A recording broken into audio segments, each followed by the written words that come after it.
जी बिस्मिल्लाहिर्रहमानिर्रहीम। नाज़रीन किराम, पिछली आपने छठी और पाँचवीं नशिस्त के अंदर सुना कि तसव्वुफ़ बिहम्द ताला ये एक इल्म है और इसकी असल कुरान मजीद बुरहान रशीद और रसूल अकरम सल्लल्लाहु अलैहि वसल्लम की हदीस मुबारका से है। ये इल्म कोई ख़ुद साख्ता इल्म नहीं और ये कोई दीन के अंदर नई कोई बिद्दत ईजाद नहीं की गई। ना ये बिद्दत है, ना ये गुलूफ़ुद्दीन है और ना ही ये कोई नया दीन घड़ा गया है। अल्हम्दुलिल्लाह ये कुरान है और हदीस है और इस पर हमने सिर्फ बरकत के लिए कुरान मजीद बुरहान रशीद की कुछ आयात और कुछ रसूल अकरम सल्लल्लाहु अलैहि वसल्लम के इरशादात आपके सामने रखे। अब सवाल ये पैदा होता है, क्या ये तसव्वुफ़ का और पीरी मुरीदी का तसव्वुर दौरे सहाबा में था?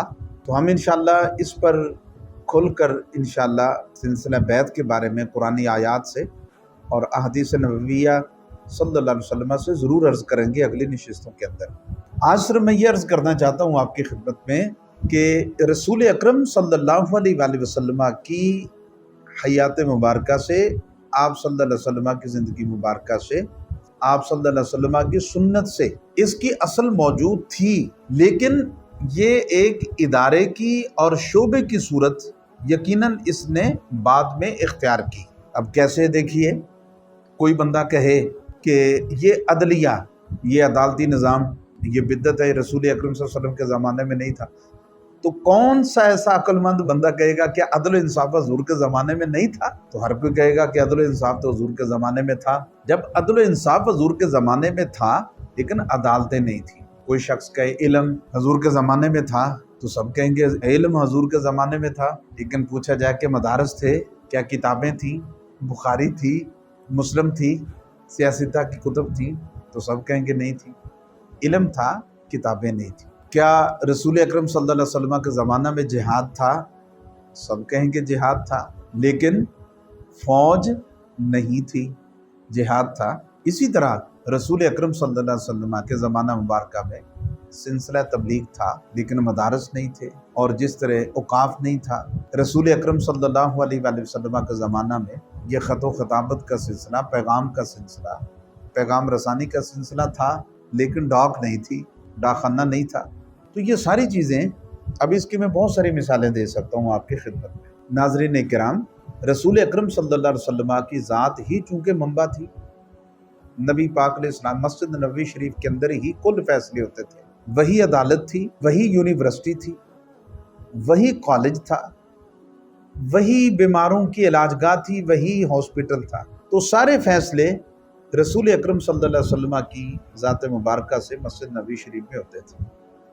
तो नबी पाक अलैहिस्सलाम के बाद नबी पाक अलैहिस्सलाम की ज़िंदगी मुबारका के अंदर जब रियासत मदीना कायम हुई, आप सल्लल्लाहु अलैहि वसल्लम दुनिया से तशरीफ़ ले गए, तो हज़रत सैयदना अबू बकर सिद्दीक़ रज़ी अल्लाह ताला अन्हु मुसलमानों के पहले खलीफा मुंतखब हुए। आप रज़ी अल्लाह ताला अन्हु के विसाल के बाद दूसरे खलीफा हज़रत सैयदना उमर फ़ारूक रज़ी अल्लाह ताला अन्हु मुंतखब हुए। ये सब जानते हैं, सिर्फ मुसलमान नहीं, इस बात का काफिर भी इकरार करता है, मुनकर भी इकरार करता है कि वो सैयदना फ़ारूक आज़म के ज़माना में इतने फतूहात हुए कि 24 लाख मुरब्बा मील पर इस्लामी सल्तनत कायम हुई। जब इतनी बड़ी इस्लामी सल्तनत कायम हुई, तो फिर हज़रत सैयदना फ़ारूक आज़म रज़ी अल्लाह ताला अन्हु के ज़माना मुबारका में फिर ये इदारे वजूद में आए। अदालतें, पुलिस, फ़ौज, औकाफ, डाक, इसके अलावा और भी कितने शोबे हैं जो आपके निज़ाम खिलाफा, आपके दौरे सल्तनत के अंदर ज़माना खिलाफत में ये सारे इदारे वजूद में आए। तो इनकी जो जिस तरह इनकी ज़रूरत पड़ती गई, ये इदारे वजूद में आते गए। अब चूँकि फिर इसके बाद अगला ज़माना आ गया हज़रत सैयदना उस्मान गनी रज़ी अल्लाह ताला अन्हु का, हज़रत सैयदना मौला अली रज़ी अल्लाह ताला अन्हु का। उसके बाद फिर जाके हदीस की तदवीन का सिलसिला शुरू हुआ, फिर इसको किताबी शक्ल में लाया गया, फिर मुहद्दिसीन ने इस पर मेहनत की और हदीसों को जमा किया।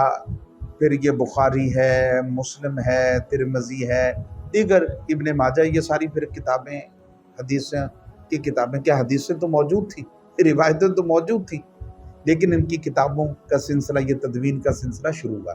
پھر اس کے بعد کیا ہوا، محدثین کے ساتھ ہی پھر امت کے اندر مسائل میں معاملات پڑے، اختلافات کا معاملہ شروع ہوا، تو پھر آگے جا کے اس میدان میں فقہا اترے، حضرت امام اعظم ابو حنیفہ رحمۃ اللہ علیہ، حضرت امام شافعی ہیں، حضرت امام دیگر فقہا ہے، گرچہ رائج صرف یہ جو فقہ تھیں یہ ہوئیں، بہرحال ان فقہا نے فقہ کی تدوین کی اور امت کو باریک اور جو پوشیدہ جو مسائل تھے اس میں امت کی رہنمائی کی۔ تو اب یہ ہوا کہ اسلامی سلطنت قائم ہو گئی، نظام درست ہو گیا، اور حدیث کا، فقہ کا یہ سارے معاملات ہوئے، یہ ادارے وجود میں آئے۔